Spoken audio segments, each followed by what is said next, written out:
Astăzi o să vă arăt cum să puneți un videoclip pe YouTube. Prima oară trebuie să dați pe plusul ăsta de jos, dați. Și astea sunt toate videoclipurile mele. Puneți unul care vreți. Eu îl pun pe ăsta cu 7 minute.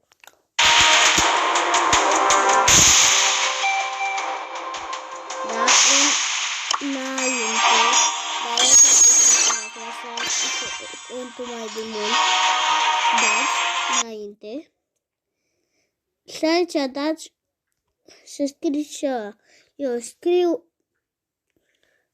Brawl Stars. B-R-A-W-L S-T-A-R-S. Da? Dore. Cum vreți voi. Nu este destinat copiilor. Sau da, este destinat copiilor. Eu nu dau pe nimic. Încarcă videoclipul. Dați pe asta unde scrie acolo și astea sunt toate vizurile mele cum le-am pus pe YouTube. Sper că v-a ajutat. Hai, pa, pa! Gata, s-a dus puterea ta!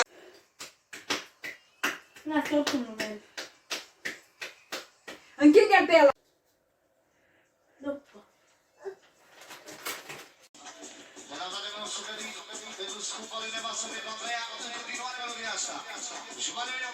Bana!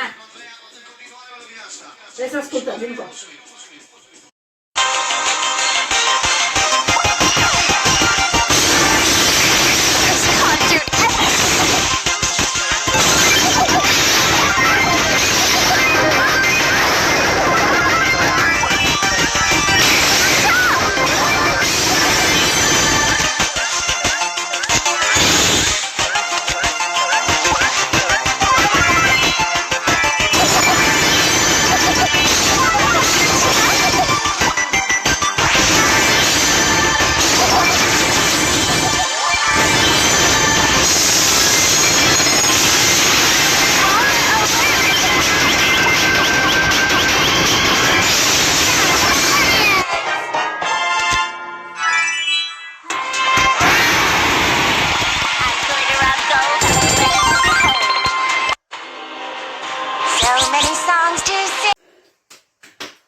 Lasă oricum nu merg.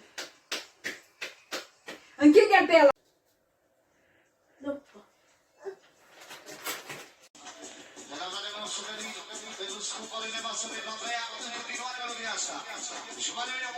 Bana! Trebuie să ascultăm, din nou.